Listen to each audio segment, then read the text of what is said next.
अंगणवाडी सेविका आणि मदतनीस आणि आशा वर्कर यांचा कोरोनाचा भत्ता मिळाला नाही, हे आपल्या खात्याकडून मिळतं। आणि महाराष्ट्रात आणि सगळीकडे रिक्त पदांचं आता तुम्ही जे एकदम सकारात्मक पॉझिटिव्ह उत्तर दिलात त्यामुळे आम्हाला अपेक्षा आहे। पण नक्की एक सांगतो आम्हाला की आपण रुग्णालयांचे अपग्रेडेशन केलं, 50 बेड केले, 100 बेड केलेत आणि तिथे स्टाफच नाही। माझ्याकडे 100 बेडचं रुग्णालय झालं ब्रह्मपुरीला, 83 जागाची फाईल 2 वर्ष झाली भरली जात नाही ब्रह्मपुरीमध्ये। 83 जागा मान्यतेसाठी प्रस्ताव आला, मंत्रालयामध्ये पडून आहे, 2 वर्षापासून ही जागे भरली जात नाही। तर मग इमारत उभी राहिली, तिकडे आम्ही डायलिसिस सेंटर सुरू केला, मॉड्युलर ओटीसाठी मायनिंगमधून फंड पैसे दिलेत, सगळी व्यवस्था झाली। सीझनिंग कधी होत नव्हतं ते तिकडे व्हायला लागलेत, खाजगी दवाखान्यामध्ये सीझनिंगचे 20-20 हजार रुपये घेतात, इकडे मोफत व्हायला लागलेत, रुग्णांची फार चांगली सेवा सुरू झाली। पण रिक्त पदं असल्यामुळे त्या ठिकाणी हे प्रॉब्लेम निर्माण झालेत। माझी विनंती आहे की आपल्याला त्वरित ही रिक्त पदं भरावीत, पहिला प्रश्न।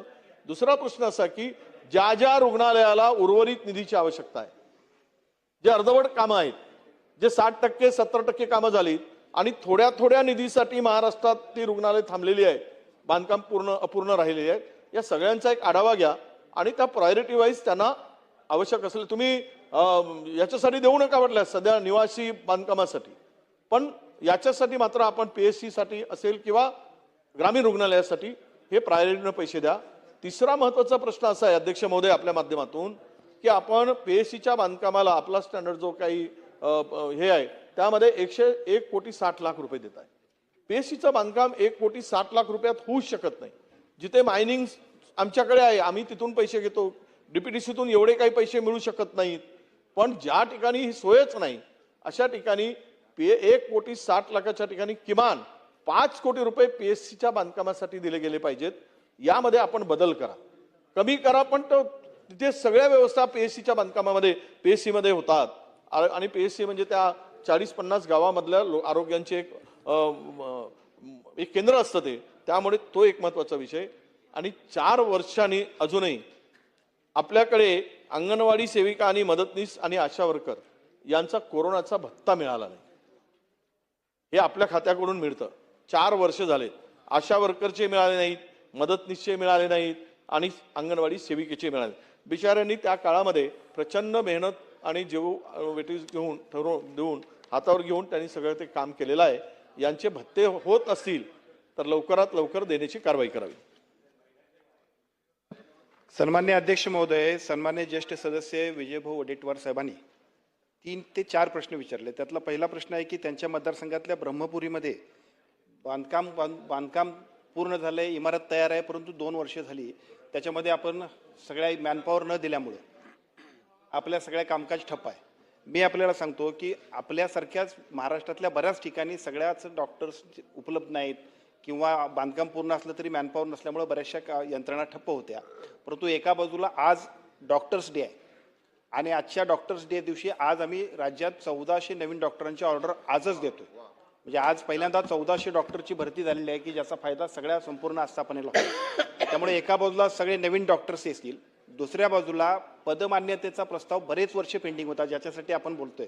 5,000च्या पदमान्यतेला परवाच्या कॅबिनेटमध्ये मान्यता घेतली। त्यामुळे ब्रह्मपुरीच नाही तर राज्यातल्या सर्व ठिकाणी जिथे इथं बांधकामं पूर्ण झाले त्या सगळीकडे एका बाजूला इन्फ्रास्ट्रक्चर इक्विपमेंट्स आणि दुसऱ्या बाजूला संपूर्ण आस्थापना सुद्धा आपण देतोय, त्याचा उपयोग ब्रह्मपुरीला होणार आहे। दुसरा आपण बांधकामाबद्दल सुद्धा विचारलं की एकूणच जी काय बांधकाम आहे त्याच्यामध्ये आपण क्रायटेरियाच केलं। मगाशी आदरणीय भाऊंनी ज्यावेळी प्रश्न विचारला होता 50%, 70%, 90%, 75% जेवढे पूर्ण झाले त्याला प्रायोरिटीने आपण देतो। त्यामुळे माझी विनंती आहे आपण सगळ्यांनी सुद्धा निदर्शनास आणून द्या जेवढी बांधकाम आहेत, कारण बऱ्याच वेळा असं होतं 10-10 वर्ष बांधकाम झाली तरी सुद्धा दुर्दैवानं आम्ही सगळ्यांनी त्यांच्याकडे लक्ष दिलं नाही।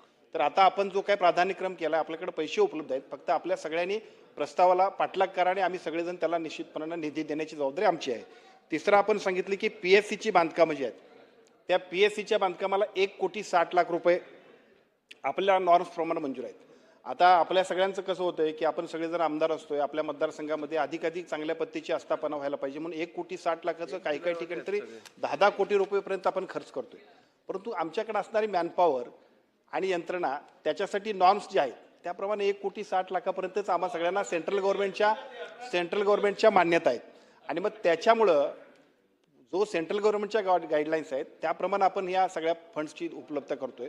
पण तरीसुद्धा आपला जो काय आपली सूचना आहे त्या सूचनेप्रमाणे एक कमिटी आम्ही बसवतो आणि आवश्यकता, कारण काय आहे की ते सगळं आता अण्णा हजारेंच्या राळेगण सिद्धीमध्ये मी गेलो होतो आणि त्या राळेगण सिद्धीमध्ये बघितलं तिथं एखादं ग्रामीण रुग्णालय उभा केल्यासारखं सगळं उभा केलं होतं, एखादी PSC.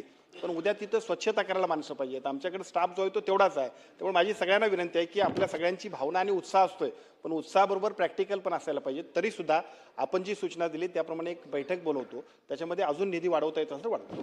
मुद्दा आदरणीय वडेट्टीवार साहेबांनी मांडला आहे की ज्याच्यामध्ये कोरोनामध्ये आशा स्वयंसेविका अथवा अंगणवाडी सेविकांनी सुद्धा जर जे काम केले त्याचा भत्ता मिळाला नाही असं म्हणताय.